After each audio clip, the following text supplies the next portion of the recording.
वैश्विक brokerage firm Barclays ने वित्त वर्ष 2022 के लिए भारत की जीडीपी ग्रोथ के अनुमान में कटौती की है। ऐसा कोरोना की दूसरी लहर और देश भर में लग रही पाबंदियों की वजह से हुआ है। लॉकडाउन से देश में गरीबी बढ़ी, लोग बेरोजगार हुए, फिर भी क्यों सरकारें लॉकडाउन की तरफ बढ़ रही हैं? सवाल यह है कि कोरोना के खिलाफ अधूरी तैयारी सरकारें करें और खामियाजा जनता भुगते। ये कितना जायज है? नमस्कार, मैं हूं श्वेता सिंह और आप दस्तक देख रहे हैं। आज आपको उस सरकारी संवेदनहीनता के खिलाफ दस्तक देनी है जो आम इंसान को मरता तड़पता देखकर भी नहीं जगता।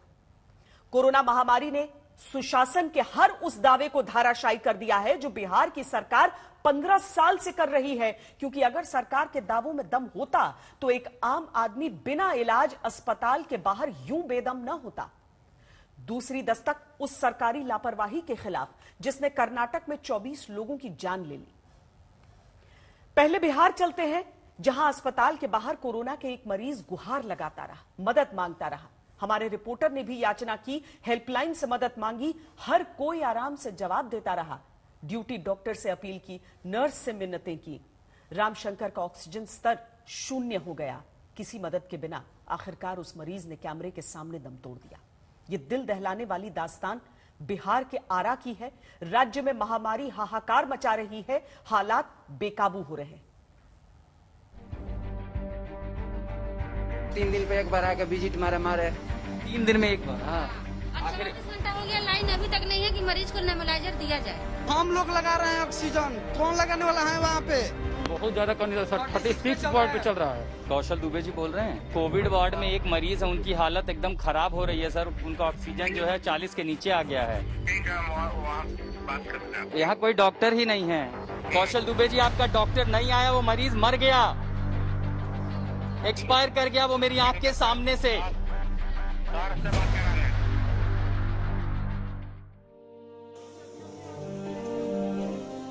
रमाशंकर का बेटा बेसहारा हो गया।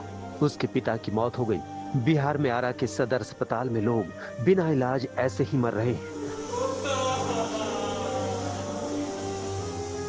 अस्पताल में बिजली नहीं है, इसलिए महिला अपने पति को नेबुलाइजर नहीं दे पा रही है। डॉक्टर देखने नहीं आते।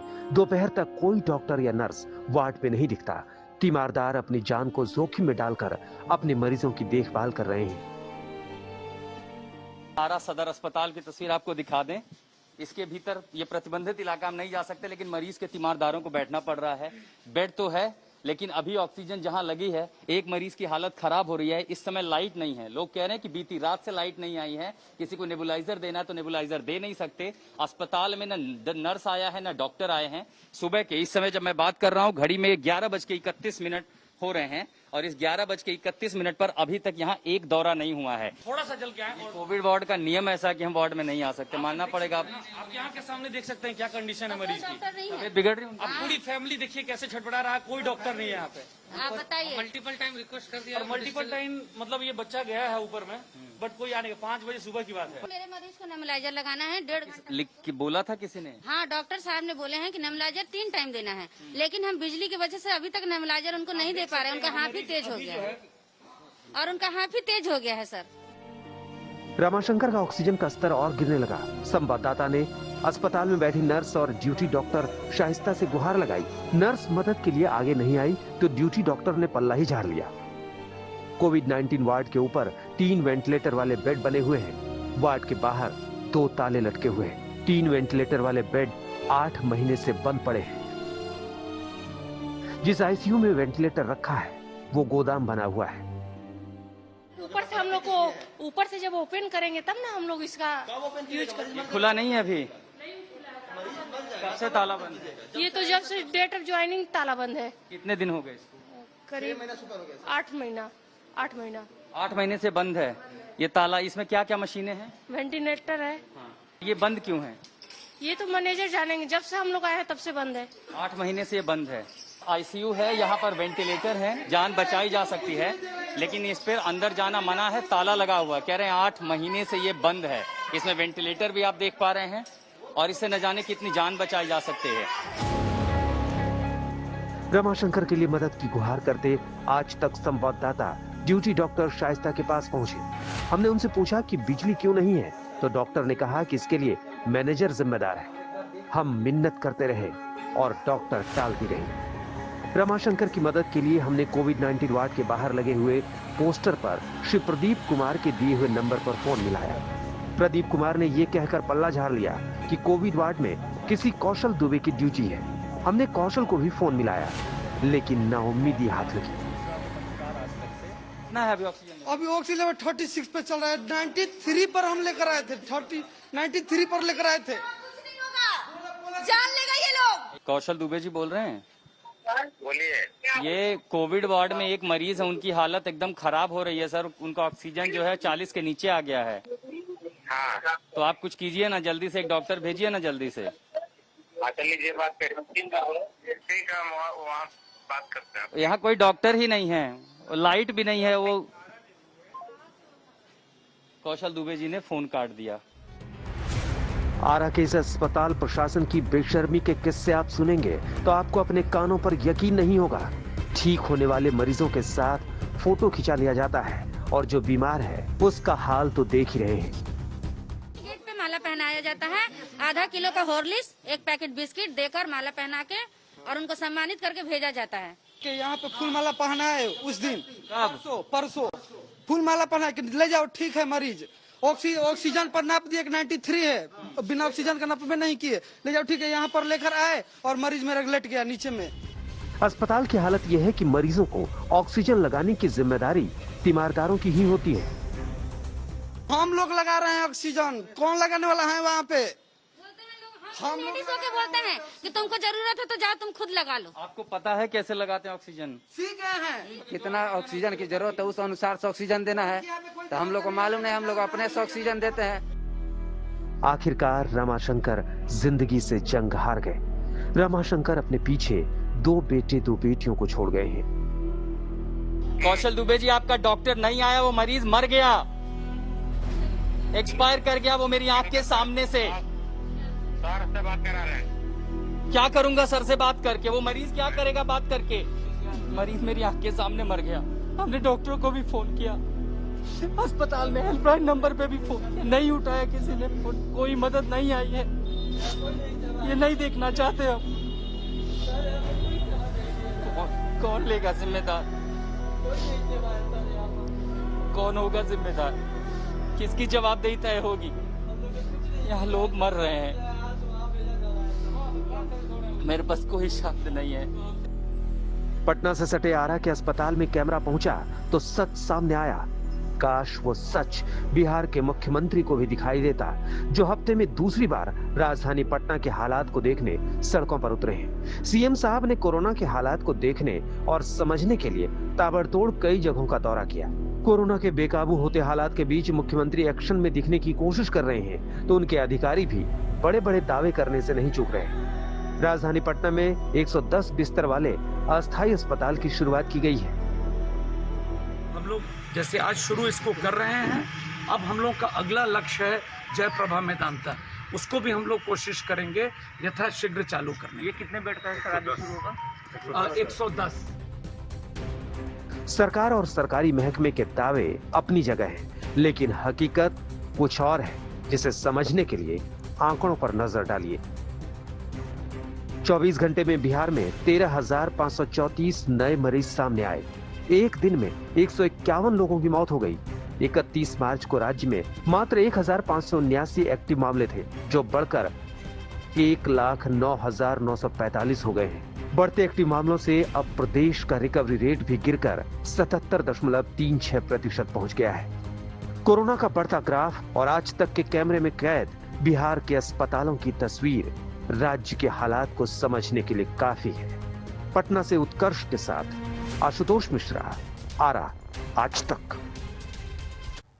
कर्नाटक में ऑक्सीजन न मिलने से 24 लोगों ने दम तोड़ दिया। यह खबर जितनी भयानक है उतनी ही दर्दनाक भी है। सरकारी अफसर इसे हादसा कह रहे हैं, मगर जिस तरह से हालात बने उसे देखते हुए यही कहा जा सकता है कि लापरवाही ने 24 लोगों को मार डाला।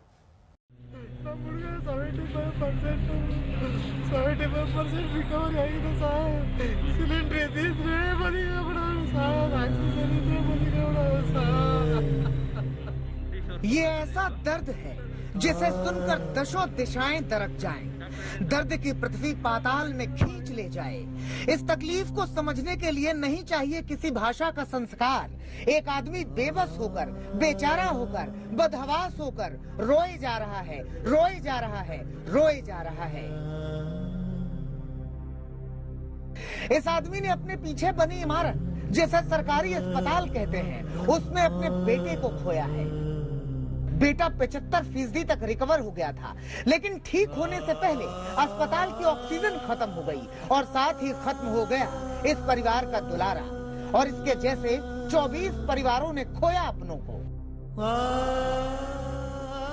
ये कर्नाटक के चामराजनगर का सरकारी अस्पताल है। यहाँ कोविड के मरीज भर्ती थे, ऑक्सीजन पर थे। अचानक ऑक्सीजन खत्म हुई और यूं लगा कि हर सांस अंतिम होगी। घुड़कने लगे लोग, आने लगी हिचकियां, कसमसाने लगा शरीर, अंदर की सांस अंदर रह गई, हलक सूखा और प्राण पखेरु उड़ गए। एक नहीं 24 लोगों ने तड़प तड़प के एड़ियां रगड़ते हुए जान दे दी। लोगों को लगा था कि ऑक्सीजन आ जाएगी। चामराजनगर से मैसूर की दूरी 1 घंटा 17 मिनट की थी, मगर ये 1 घंटा 17 मिनट बहुत भारी पड़ गए। 1 घंटा 17 मिनट तक नहीं पहुंची ऑक्सीजन और 24 मरीज नहीं रहे इस दुनिया में। जब 24 मरीजों ने दम तोड़ दिया, अस्पताल शमशान बन गया, अस्पताल के बाहर चीख पुकार मच गई, तब कहीं जाकर नीति नियंताओं को होश आया। ऑक्सीजन के 60 सिलेंडर पहुंचाए गए। काश ये 60 सिलेंडर पहले आ गए होते तो 24 लोग जिंदा होते। जब 24 मरीजों ने दम तोड़ दिया, तब येदियुरप्पा सरकार जागी। आनन फानन में आपात बैठक शुरू हुई कि सूबे में ऑक्सीजन की किल्लत को कैसे दूर करें। मगर इन मौतों के बाद कांग्रेस ने येदियुरप्पा सरकार पर निशाना साधा है। कांग्रेस कह रही है कि कोविड के खिलाफ लड़ाई के लिए येदियुरप्पा सरकार के पास कोई नीति है ही नहीं। And there's a criminal neglect by the government of Karnataka. They don't seem to have a blueprint in place for us to get out of the pandemic. They don't seem to know the way forward on how to deal with the logistics for oxygen. राजनीति अपनी जगह है, मगर इस तरह से लोगों का बगैर ऑक्सीजन के मर जाना बर्दाश्त नहीं होता। नहीं बर्दाश्त होता कि कोई बगैर दवाई के मर जाए, प्रशासन की ढिलाई से मर जाए। ये सरासर लापरवाही है सरकार, लापरवाही है। जामनगर से नोलन के साथ आज तक ब्यूरो। पूरा देश इन दिनों कोरोना की मार से कराह रहा है। संकट की इस घड़ी में इलाज की मुश्किल और ऑक्सीजन की कमी ने मुसीबत और बढ़ा दी। ऐसे हालात में कोरोना पर काबू पाने के लिए क्या लॉकडाउन की आखिरी रास्ता अब रह गया है? आज सुप्रीम कोर्ट ने भी सरकार से लॉकडाउन लगाने पर विचार करने को कहा है।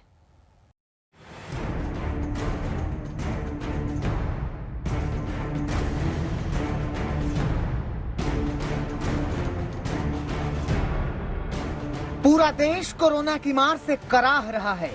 चारों ओर उदासी का मंजर है, चारों ओर तड़प की तस्वीरें हैं, चारों ओर लोग मर रहे हैं, प्रार्थनाएं कर रहे हैं, भाग रहे हैं, चिल्ला रहे हैं। और इस बेबसी, बेचारगी, बदहवासी को दूर करने के लिए क्या सिर्फ अब एक ही रास्ता बचा है? लॉकडाउन। क्या लॉकडाउन ही अब कोरोना की इस महामारी को रोकने में कारगर हथियार बचा है? सवाल इसलिए उठा है क्योंकि भले ही पीएम मोदी ने कहा हो कि लॉकडाउन को अंतिम विकल्प माने, मगर मौजूदा समय यही कह रहा है कि शायद अंतिम विकल्प मानने की घड़ी आ गई है, जिसकी दुहाई अब हरियाणा के स्वास्थ्य मंत्री अनिल विज भी दे रहे हैं। हम बिल्कुल भी लॉकडाउन नहीं लगाना चाहते थे, लेकिन लोगों को जिस प्रकार से कोविड के नियमों का पालन करना चाहिए था वो लोगों ने नहीं किया। हमारी भरसक कोशिशों के बावजूद भी नहीं किया। उससे कोरोना के केसेस बहुत बढ़ गए, तो इसलिए हमें अब कोई चारा नहीं बचा था। देश की सबसे बड़ी अदालत ने भी कहा है कि सरकारों को लॉकडाउन के बारे में अब विचार करना चाहिए। हालांकि सुप्रीम कोर्ट की ओर से यह भी कहा गया है कि अगर संक्रमण रोकने के लिए लॉकडाउन लागू किया जाता है तो इससे पहले गरीब तबके की जरूरतों को पूरा करने का ध्यान भी रखा जाए। कुछ ऐसी ही मांग आज विपक्ष की ओर से भी की गई, जब एनसीपी के नेता नवाब मलिक ने लॉकडाउन से पहले नेशनल पॉलिसी बनाने की बात कही और कहा कि इसके लिए सरकार को पूरे विपक्ष से चर्चा करनी चाहिए। न्यायालय जो फैसला करेगा करेगा, लेकिन मोदी जी देश में हेल्थ इमरजेंसी लागू करें और देश के सभी विपक्षी पार्टियों को बुलाएं, बैठें और कोई एक रणनीति के तहत इस संकट से लड़ा जाए। अकेले मोदी जी के बस का ये संकट से लड़ना नहीं है। सुप्रीम कोर्ट से पहले भले ही टुकड़ों में, किश्तों में अलग अलग सरकारों ने अलग अलग नाम से लॉकडाउन लगाए हों, मगर उन्हें भी लगा था कि लॉकडाउन जरूरी है। सबसे पहले लॉकडाउन वाली इस पहल की शुरुआत महाराष्ट्र में हुई, जो कोरोना संकट से सबसे ज्यादा जूझ रहा है। बड़ी बात यह है कि महाराष्ट्र में इस आंशिक लॉकडाउन का असर भी दिखा और यहाँ कोरोना के मरीज कम हो रहे हैं। 1 मई को देश में करीब 4 लाख केसेज रिपोर्ट हुए थे, तो 2 मई को करीब 3,92,000 केसेज, और अगर पिछले 24 घंटे का डेटा एनालाइज करें तो पाते हैं 3,67,000 केसेज। तो शायद केसेज में कुछ हद तक हम देख रहे हैं कि केसेज में कुछ कमी पाई जा रही है, लेकिन ये बहुत ही अर्ली सिग्नल्स हैं इसको एनालाइज करने की, इससे रिलेटेड एफर्ट्स करने की। महाराष्ट्र के बाद राजस्थान, ओडिशा जैसे राज्यों ने आंशिक लॉकडाउन या कर्फ्यू का फैसला किया और कई राज्य वीकेंड लॉकडाउन की ओर बढ़े। ये बात साफ है कि कमजोर तबकों को होने वाली मुश्किल और आर्थिक हालात को देखते हुए अब तक लॉकडाउन को आखिरी विकल्प माना जा रहा था, लेकिन कोरोना की मार को देखते हुए अब खुद व्यापारिक संगठन लॉकडाउन की वकालत करते दिख रहे हैं। प्रधानमंत्री से आग्रह किया है कि वो कोरोना पर राष्ट्रीय लॉकडाउन घोषित करें।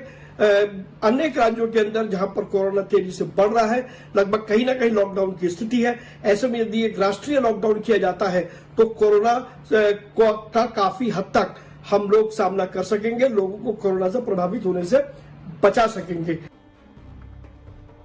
पूरी कोशिश और कवायद बस इसी बात की है कि किसी तरह से भी कोरोना संक्रमण की चेन तोड़ी जा सके और महामारी की मार से आई इस आफत से लोगों को राहत दिलाई जा सके, चाहे इसके लिए कुछ समय के लिए लॉकडाउन जैसा सख्त कदम ही क्यों न उठाना पड़े। दिल्ली से संजय शर्मा के साथ आज तक ब्यूरो। दिल्ली में आज से 18 साल के ऊपर वालों का वैक्सीनेशन शुरू हो गया। दिल्ली के 77 स्कूलों में टीकाकरण अभियान की शुरुआत हुई। टीकाकरण अभियान पर दिल्ली सरकार नजरें गड़ाई रही। हमारे संवाददाताओं ने जगह जगह जाकर वैक्सीन के फर्स्ट डे के फर्स्ट शो का जायजा लिया।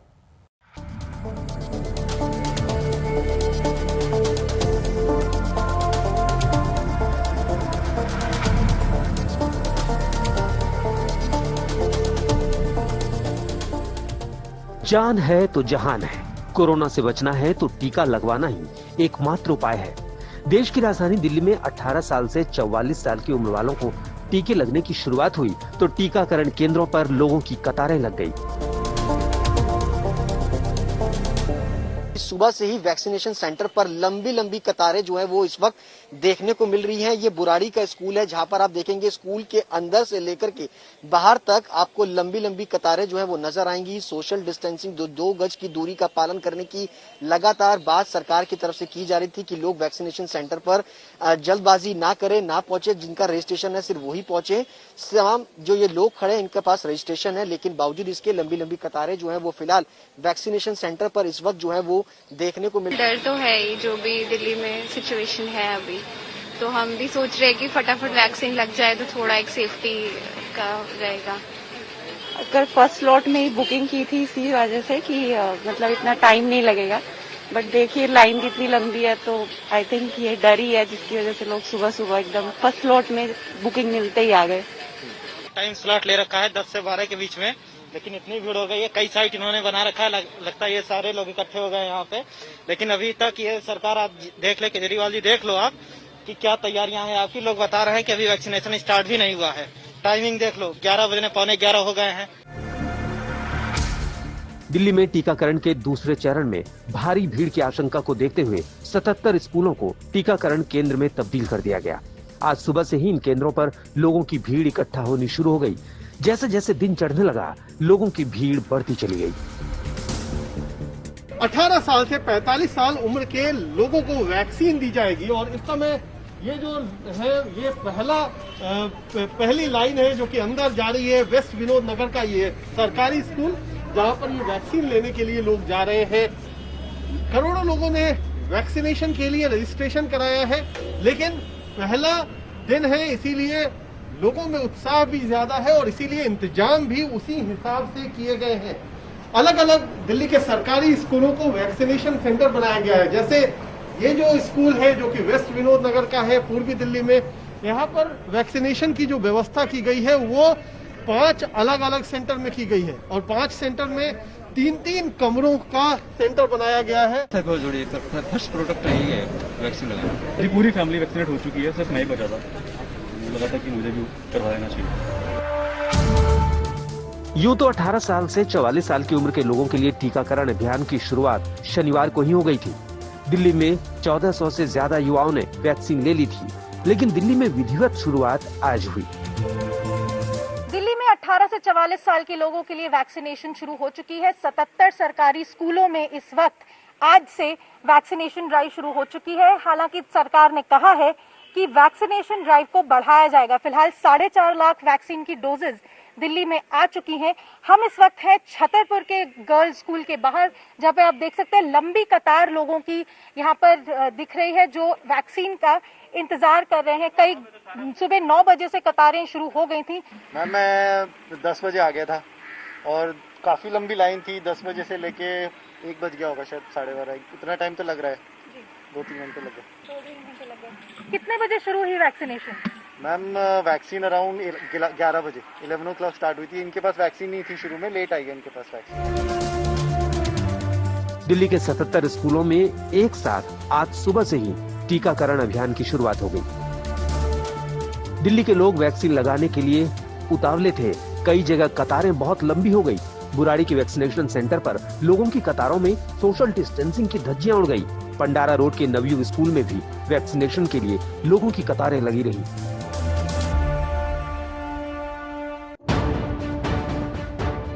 18 से 44 साल के लोगों को टीकाकरण की शुरुआत पर सरकार बिल्कुल नजरें गड़ाए हुई थी। सरकार के सिपह सलार टीकाकरण केंद्रों का जायजा ले रहे थे। खुद उप मुख्यमंत्री विनोद नगर के टीकाकरण केंद्र पर पहुंचे, वैक्सीनेशन की जानकारी ली। दिल्ली सरकार के 76 स्कूलों में ये वैक्सीनेशन का प्रोग्राम शुरू हुआ है और यहाँ पर जिस तरह से आप देख रहे हैं कि इसी स्कूल में पैरेलल 5 सेंटर्स बनाए गए हैं। तो इस तरह से पूरी दिल्ली में इस वक्त आज 301 सेंटर्स पर वैक्सीनेशन का प्रोग्राम शुरू हुआ है 18 साल से 45 साल के बीच के लोगों के लिए। और क्योंकि आज पहला दिन है, हम इसको और आगे बढ़ाएंगे। हमारा टारगेट है कि हर स्कूल में इस तरह से कम 10 सेंटर्स हों। हिंसा का दौर थमने का नाम नहीं ले रहा। पिछले 24 घंटे में राज्य के अलग अलग इलाकों में हिंसा की खबरें आ रही हैं। बीजेपी का दावा है कि इस हिंसा में उसके 9 कार्यकर्ता अब तक मारे गए हैं। बीजेपी तृणमूल कांग्रेस पर हिंसा का आरोप लगा रही है और इससे जुड़ी एक बड़ी खबर इस समय आ रही है। जिस दिन ममता बनर्जी मुख्यमंत्री पद की शपथ लेंगी, यानी कि 5 मई को, उस दिन भारतीय जनता पार्टी देश भर में धरना देगी। यही नहीं, कल पश्चिम बंगाल पहुंचेंगे भारतीय जनता पार्टी के अध्यक्ष जेपी नड्डा।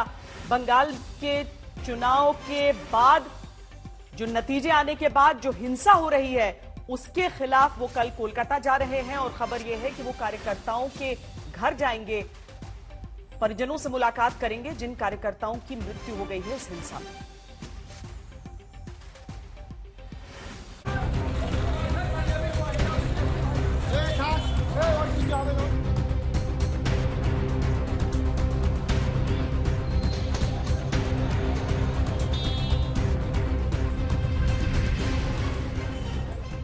पश्चिम बंगाल विधानसभा चुनाव के नतीजे आते ही राज्य में सियासी हिंसा का नया दौर शुरू हो गया है।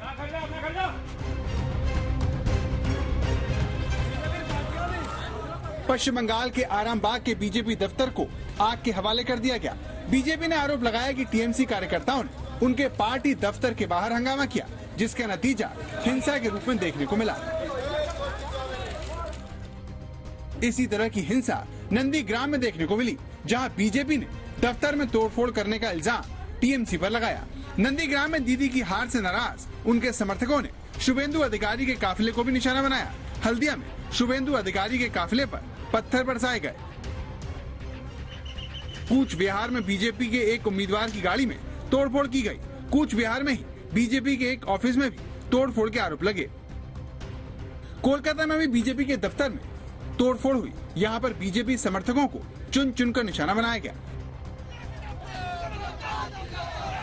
पश्चिम बंगाल में हिंसा का पुराना इतिहास रहा है, लेकिन बीजेपी और तृणमूल के बीच सियासी रंजिश इतनी गहरी हो चुकी है कि राज्य में कब कहां हिंसा हो जाए कहा नहीं जा सकता। हालांकि ममता बनर्जी ने हिंसा की जांच करवाने का भरोसा दिया है।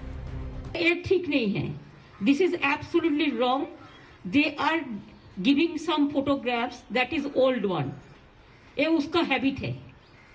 ओल्ड राइट का फोटो लगा के, बाहर का फोटो लगा के, हमको पता है सब। वो हम लोग पुलिस को बोला है उसको निकालने के लिए और उसको विड्रॉ करने के लिए। हिंसा के बाद राज्यपाल जगदीप धनखड़ ने पहले पुलिस महानिदेशक को समन किया और फिर बाद में राज्य के गृह सचिव से भी हिंसा पर रिपोर्ट मांगी। इस हिंसा पर केंद्र ने भी राज्य सरकार से रिपोर्ट मांगी है। पश्चिम बंगाल में चुनाव के बाद शुरू हुई हिंसा में अब तक 4 लोगों की मौत हो चुकी है। बीजेपी का इल्जाम है कि जानबूझकर उसके नेताओं और दफ्तरों को निशाना बनाया जा रहा है। शुभेंदु अधिकारी से टीएमसी कार्यकर्ता खासे नाराज हैं, जिन्होंने नंदीग्राम से ममता को हराकर एक बड़ा उलटफेर कर दिया, जिससे टीएमसी के कार्यकर्ता बेहद खफा है। अनुपम मिश्र, कोलकाता, आज तक। बीजेपी का कहना है कि उसके 9 कार्यकर्ता पिछले 24 घंटे में हिंसा का शिकार हो चुके हैं। ममता बनर्जी के संरक्षण में बीजेपी कार्यकर्ताओं पर हमले हो रहे हैं, ये भारतीय जनता पार्टी का आरोप है। वहीं तृणमूल कांग्रेस की तरफ से यह दलील दी जा रही है कि चुनाव जीतने के बाद वो हिंसा क्यों करेंगे। बंगाल में सियासी हिंसा पर आज तक ने बीजेपी के पश्चिम बंगाल प्रभारी कैलाश विजयवर्गीय और तृणमूल कांग्रेस के सांसद सौगत रॉय से बातचीत की। बीरभूम में हमारी 2 महिला कार्यकर्ताओं को उठा के ले गए, उनके साथ रेप किया गया है और ऐसे बहुत सारी घटनाएं लगभग 700 गांवों से भी मेरे पास खबर आई है जहां लूटपाट चल रही है और एक विशेष वर्ग के लोग ही ये काम कर रहे हैं और पूरे अराजकता मचा दी है। महिलाओं के साथ जिस प्रकार की दुर्गति हो रही है वो बहुत ही चिंताजनक है। हमने अभी एक बीजेपी का कंट्रोल रूम बनाया है, वहाँ हमने कहा है कि जहाँ जहाँ घटना हो रही है लोगों के घरों में आग लगा दी। हमने कहा आप यहाँ आ जाइए कलकत्ता में हम धर्मशाला लेके उनके लिए एक पनाह घर बना रहे हैं, उनके रहने के लिए व्यवस्था कर रहे हैं और अभी भी हिंसा का तांडव जारी है। मैं आपको वीडियो भी भेजता हूँ कि बिल्कुल जुलूस बनाकर माइक लेकर गुंडे बिल्कुल लठ लेकर घरों को तोड़ रहे हैं, महिलाओं को मार रहे हैं और ऐसी अराजकता तो मैंने कहीं पर भी नहीं देखी।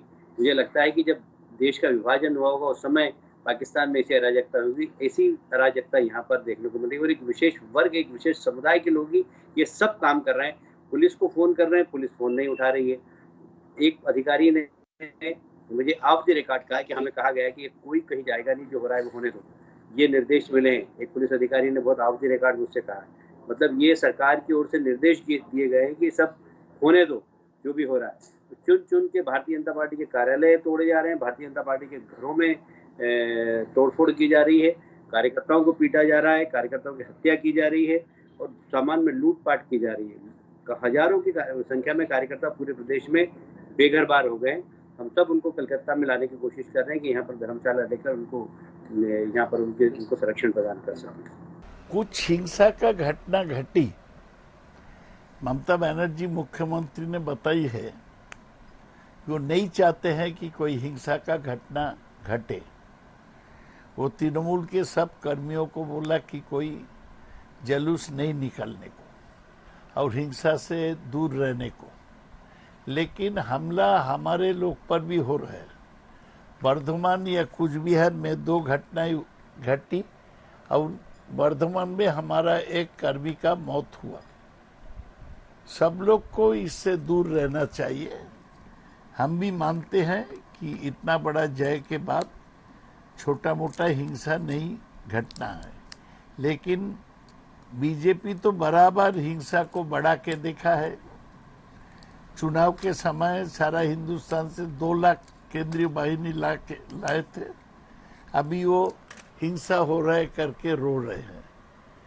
तो वो बताए कि पश्चिम बंगाल में कहां चुनाव के समय हिंसा हुआ। 4 आदमी मारे गए, वो भी सेंट्रल फोर्स के गोली से। तो बीजेपी सेंट्रल फोर्स तो अभी कल परसों तक मुख्यमंत्री नए ढंग से जब तक शपथ नहीं लेती है तब तक केंद्रीय सरकार को चल रहा है वो हिंसा को नियंत्रण करे। हम लोग तो पूरा उस पर काबू करने का कोशिश कर रहे हैं। हम इसमें विश्वास नहीं करते, ऐसे ही तो लोग बीजेपी को रिजेक्ट किया है, हमें हिंसा करने का जरूरत भी किया है। गृह मंत्री जी को भी इसकी जानकारी दी है और मुझे जो जानकारी मिली है कि गृह मंत्रालय ने भी राज्य सरकार के गृह सचिव से पूछताछ की है कि आफ्टर इलेक्शन कितने वायलेंस हुए, इसकी हमें जानकारी दें। और चूंकि पुलिस में दर्ज ही नहीं हुए, पुलिस दर्ज ही नहीं कर रही है, और इसलिए क्या जानकारी देगा गृह सचिव? वो तो कह देंगे कि कोई जानकारी नहीं हुई। अभी बेशर्मी के साथ ममता जी ने कहा कि हमारे कार्यकर्ताओं को मारा गया। एक कार्यकर्ता, कोई आज के समय में कोई सोच सकता है कि टीएमसी के कार्यकर्ताओं को हाथ लगा दे?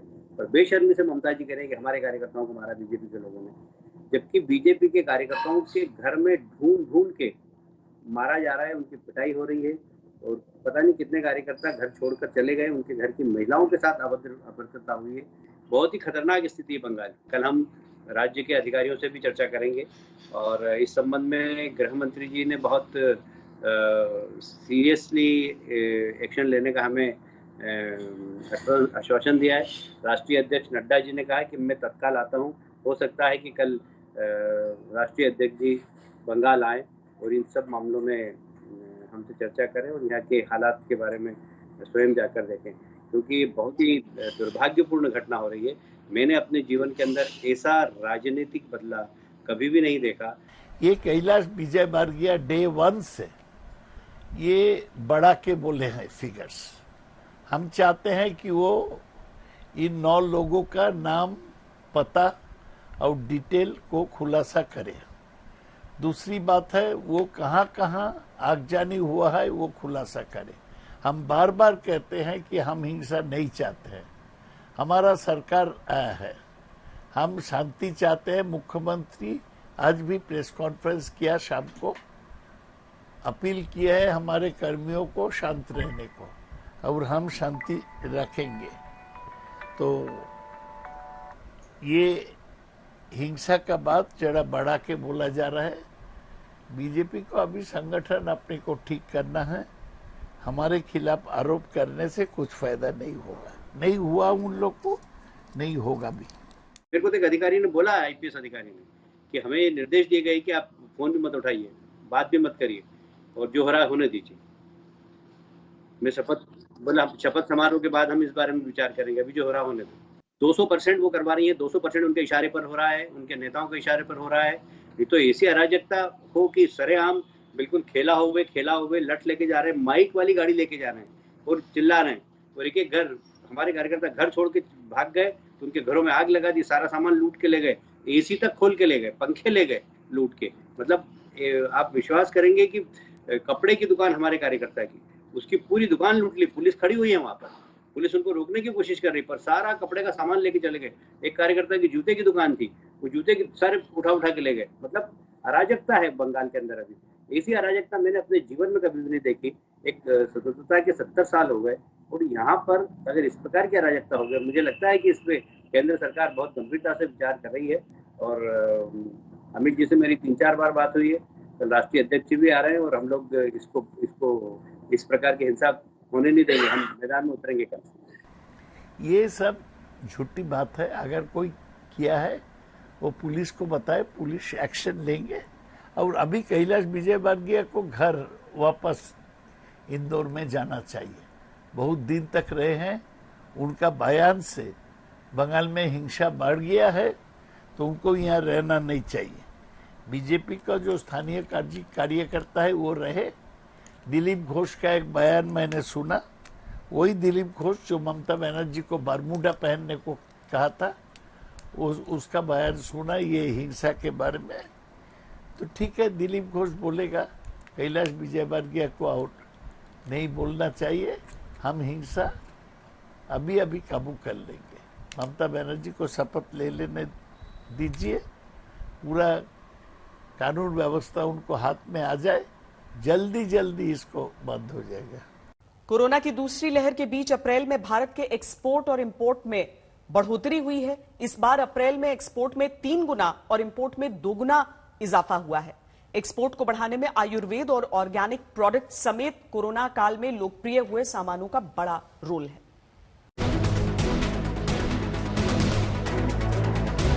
कोरोना की दूसरी लहर में अभी तक देश की अर्थव्यवस्था के मुख्य इंडिकेटर्स में कोई गिरावट देखने को नहीं मिली है। यहां तक कि अप्रैल में एक्सपोर्ट इंपोर्ट के मामले में भी भारत ने बढ़त दर्ज की है। वाणिज्य मंत्रालय के आंकड़ों के मुताबिक देश का निर्यात कारोबार अप्रैल में करीब 3 गुना बढ़कर 30.21 अरब डॉलर पर पहुंच गया। अप्रैल 2020 में 10.17 अरब डॉलर का निर्यात किया गया था। इस दौरान आयात भी 2 गुना से ज्यादा बढ़कर 45.45 अरब डॉलर पर पहुंच गया,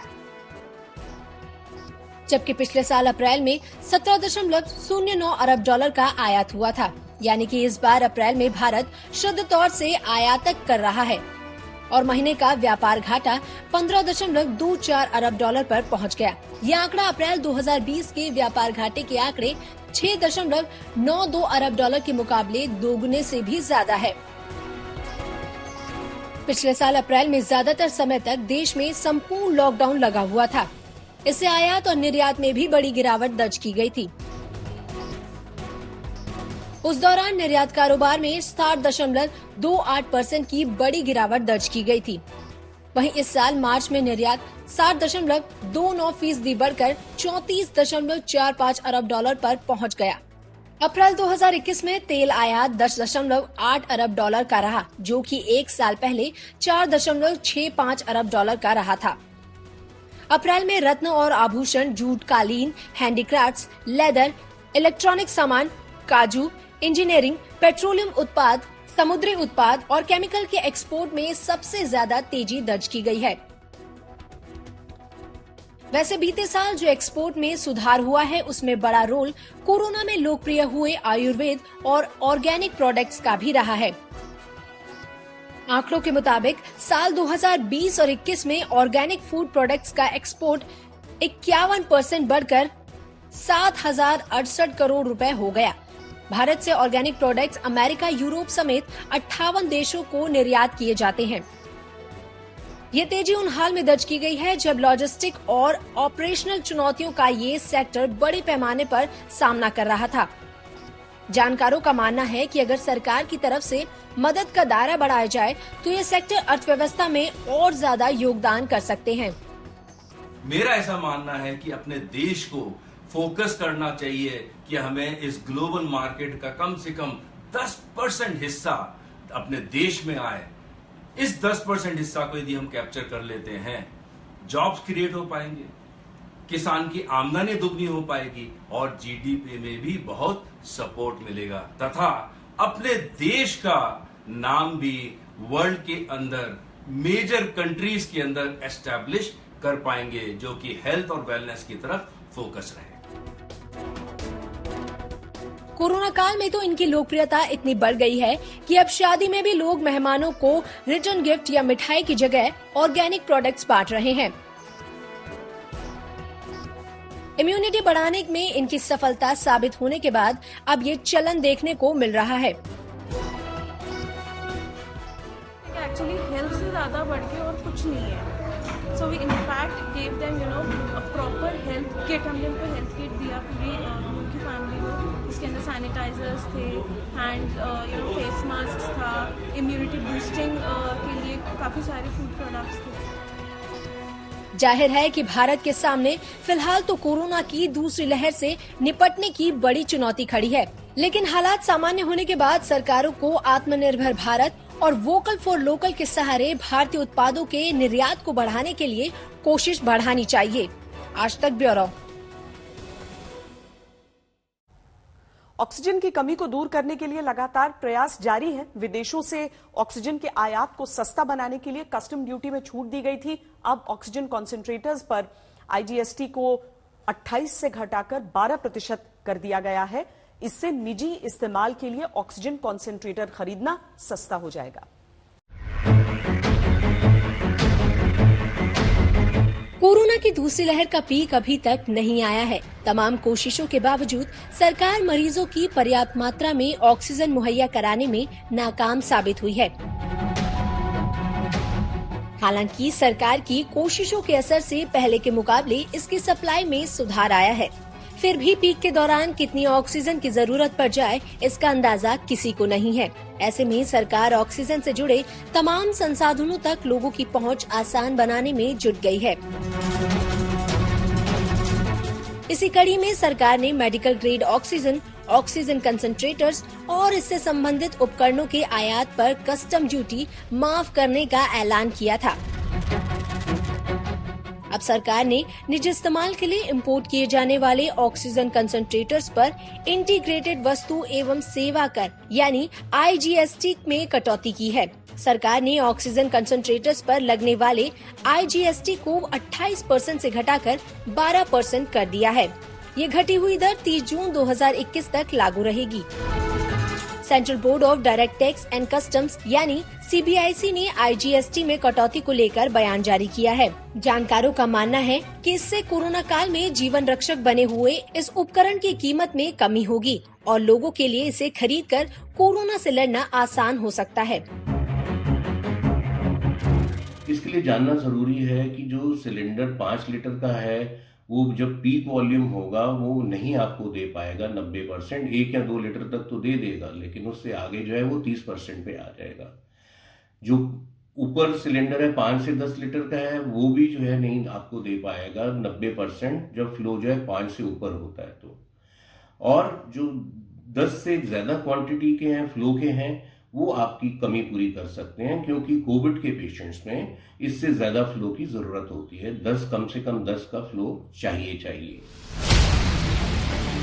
ऑक्सीजन कंसंट्रेटर्स को गिफ्ट के तौर पर पोस्ट या ई-कॉमर्स पोर्टल के जरिए आयात करने की मंजूरी दी गई है। कोरोना के चलते देश में ऑक्सीजन की मांग बढ़ने की वजह से सरकार ने ये फैसला लिया है। वाणिज्य मंत्रालय के मुताबिक गिफ्ट के तौर पर 31 जुलाई 2021 तक ऑक्सीजन कंसंट्रेटर्स मंगाए जा सकते हैं। कई ई-कॉमर्स प्लेटफॉर्म्स पर 27,000 से लेकर करीब 2 लाख में ऑक्सीजन कंसंट्रेटर्स मिल रहे हैं। हालांकि कुछ लोग ऑक्सीजन कंसंट्रेटर्स के नाम पर न्यूबुलाइजर और ह्यूमिडिफायर बेचकर धोखाधड़ी कर रहे हैं। ऐसे में जानकारों का सुझाव है कि ऑनलाइन प्लेटफॉर्म से ऑक्सीजन कंसंट्रेटर्स खरीदने से पहले अच्छी तरह रिसर्च कर लेनी चाहिए। ऑक्सीजन कंसंट्रेटर्स का काम करने का तरीका एकदम सरल है। ऐसे में मरीज को कोरोना को हराने के इस सबसे जरूरी सामान की आसान सप्लाई मिल जाती है, जो मरीज को बचाने में कामयाब रहती है। आज तक ब्यूरो।